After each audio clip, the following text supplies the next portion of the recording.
அதன் முதல் கூட்டத்தில் பேசியவரே ஐயா முத்துக்குத்தன் என்பதை இங்கிருக்கும் நாம் அனைவரும் அறிவோம். எங்களை போன்றவர்களுக்கு அன்று பெரியாரை அறிமுகப்படுத்தியவர் மட்டுமல்ல, ஐயா வேம்பையன் அவர்களை அறிமுகப்படுத்தியவரும் ஐயா முத்துக்குத்தன். 95ஆம் ஆண்டிலிருந்து முத்துக்குத்தன் ஐயா அவர்களுடைய வழக்கம் தொடர்பு.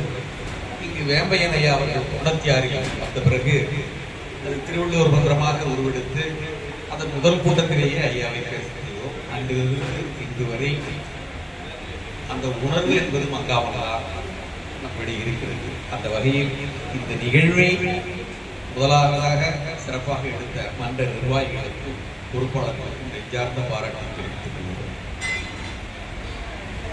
நண்பர்களே, ஐயா முத்துக்குத்தன் அவர்களுடன் என்னுடைய பழக்கம் என்பது நெடிய நீண்ட 10 ஆண்டுகளுக்கு மேலான பழக்கம்.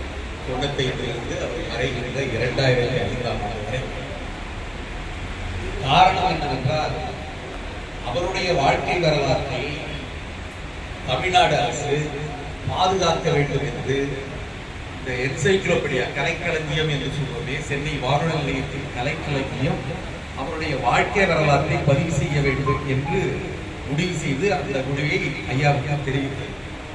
அவருடைய வாழ்க்கையை எல்லா விதத்திலும் சரியான வகையில் பதிவு செய்துவிட வேண்டும் என்பதற்காக எப்படி பதிவு செய்ய வேண்டும் என்றால், சிறப்பாக ஒரு நேர்காணல் போல் அதை செய்ய வேண்டும் என்ற போது ஐயா கலைவாணன் அவர்கள் முத்துக்குத்தன் ஐயாவை நேர்காணல் செய்தால் சரியாக இருக்கும் என்று சொன்ன பொழுது, கலைவாணன் அவர்கள் ஐயா முத்துக்குத்தன் அவர்கள் மகனே தந்தையை நேர்காணல் செய்தால் அவ்வளவு சரியாக இருக்காது, அந்த நேர்காணலை சமத்துவமணி செய்யட்டும் என்று அந்த பெருமையை எனக்கு தந்தார்.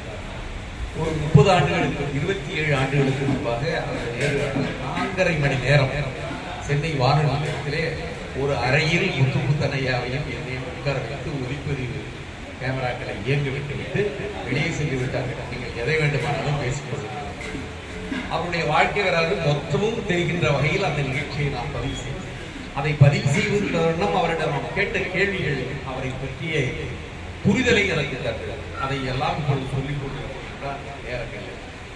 ஆனால் முத்துக்குத்தன் ஐயா அவர்கள் தன்னுடைய வாழ்க்கை வரலாற்றை பாதை மாறா பாட்டு பயணம் என்று எழுதும் பொழுது ஒரு வரியை சொல்வார். இந்த வரியை நான் மிகவும் பெருமையுடன் எழுதுகிறேன். முத்துக்குத்தன் ஐயா சொல்வார், கலைவாணன், என் மகன் கலைவாணனிடம் இருந்த அந்த சிறு வயதிலேயே இருந்த கலை உணர்வு, அதன் மேல் ஏற்பட்ட பேர் ஆர்வம், அவனுக்கு ஏற்பட்ட ஆர்வம் எனக்கு வியப்பை தந்தது.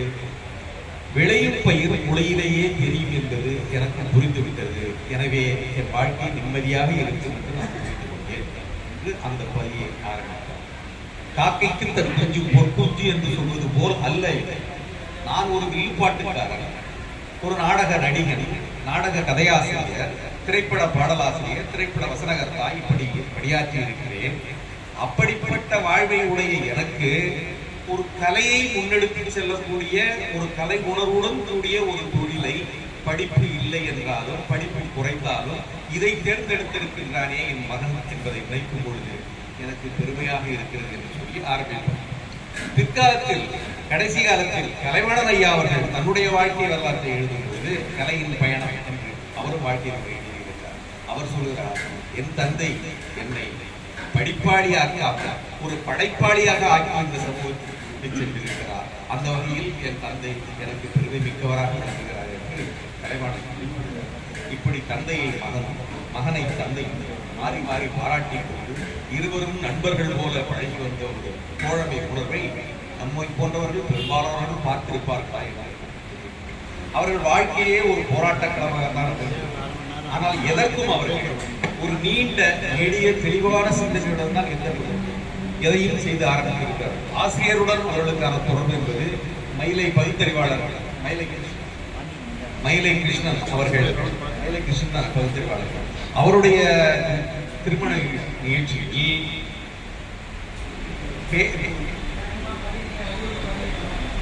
பேசாதன பேசினார் என்ற ஒரு பொம்மலாட்ட நிகழ்ச்சியை நடத்தி காட்டினார். இதை பார்த்த ஆசிரியர்கள், திராவிடர்களுக்கு ஆசிரியர்கள் மறுநாளை திடலுக்கு வர சொல்லி திராவிட இயக்க வரலாற்றை சொல்லி, திராவிட இயக்க வரலாறை சொல்லுகிறது. உடனே 2 நாட்களிலேயே என்ன செய்ய போறீங்க என்று மக்களை பார்த்து கேட்பது போல் ஒரு நிகழ்ச்சியை நடத்தி காட்டுகிறார் பெரியார். அது மிகப்பெரிய வரவேற்பை பெற்றவுடன் நீங்கள் பாரதிதாசன் நூற்றாண்டு விழா பாரதிதாசன் நூற்றாண்டு விழாவை நிகழ்ச்சியாக நடத்துகிறார். அந்த நிகழ்ச்சியும் தொடர்ந்து செய்கிறார். இப்படி எந்த நிகழ்ச்சி என்றாலும் இதை பார்த்த கலைஞர் அழைத்து, கலைஞர் அவர்கள் எதிர்ப்பில் வளர்ந்த இயக்கம் என்று திராவிட முன்னேற்ற கழகத்தின் வரலாற்றை பாடுவார்கள். திராவிட முன்னேற்ற கழகத்தின் வாழ்க்கையை கோமலா பாட்டு வகை செய்கிறார்.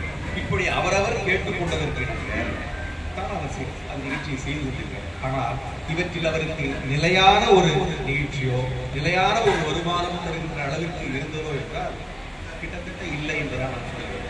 அவருடைய தொடர்பு எம்ஜிஆர் அவர்கள் தான் நாம் அனைவரும் அறிந்தது. 57, 56 அம்மா தமிழரசி அவங்களுக்கு பேர் வைக்கிறாங்க எம்ஜிஆர் வீட்டில். அப்ப எம்ஜிஆர் சொல்றாரு, நான் என் மனைவியை இழந்தது. எம்ஜிஆர் சொல்றாரு, என் மனைவியை இழந்தது நான் பொங்கல், தீபாவளி, ஓணம் போன்ற பண்டிகைகளில் புது வேட்டி, புது சட்டை போட்டுக் கொள்வேன். இப்போ பல ஆண்டுகளாக நான் போடுவதில்லை. என் மனைவி இறந்த பிறகு அவருடைய எம்ஜிஆருடைய முதல் இறந்த போடுவது. இப்பொழுது தம்பி முத்துக்கூத்தனுடைய பிள்ளை பிறந்திருக்கிறது. அது பெயர் தமிழரசி என்று சொல்லுகிறோம். அந்த வேலை அதற்காக நான் புது சட்டை அணிந்து வந்திருக்கிறேன். என் வாழ்நாளில் என்னுடன் கடைசி வரை இருக்க போகிறவர் ஏதோ ஓரளவு வாய்ப்பு கொடுத்தாரே. பெரிய அளவு ஒரு வளர்ந்திருக்கிறதாக, ஒரு வளர்ந்த பொருளாதார நிலையில் உயர்ந்திருக்கிறதாக, ஒரு வாழ்க்கை தரத்தில் மிகவும் முன்னேறிவிட்டதான ஒரு நிலை என்பது கிடைக்கவில்லை. அதற்காக எந்த காலத்திலும் சில பேர் அங்கே எழுதுவார்கள். நான் கவனிப்பேன் பேசும்பொழுது எம்ஜிஆர் அவர்கள் ஏதோ முத்துக்கூத்தன் அவர்களை கைவிட்டு விட்டது போல ஒரு குற்றம், அப்படி எல்லாம் யாரையும் குறை சொல்லிக் கொண்டு இருக்க வேண்டிய அவசியம் இல்லை. இந்த காலத்தில் அதை மிகச்சரியாக உணர்ந்து கொண்டவரை அமைக்க முடியும். நான் அவருடன் பேட்டி எடுத்த அந்த 4 மணி நேரத்தில் ஒரு வார்த்தை கூட எம்ஜிஆர் அவர்கள் எவரை பெறுகிறோம் குறைவாக அவர் சொல்லவே இல்லை. வாழ்க்கைக்கு வழிமொழிக்கு உயர்வாக பேசுவார். எவரை பெறுகிறோம், எவரிடம் குற்றம் காணாத அந்த பண்பு அவரிடம் அந்த பண்பு கலைவாணன் அவர்களிடமும். அப்படி கலைவாணன் அவர்கள் அந்த நிகழ்ச்சியை தொடர்ந்தார். அவர் செய்கின்ற செயலை அப்பா வழியில் நின்று அதே வழியில் செய்தார். அவர் அதை மட்டுமில்லாமல்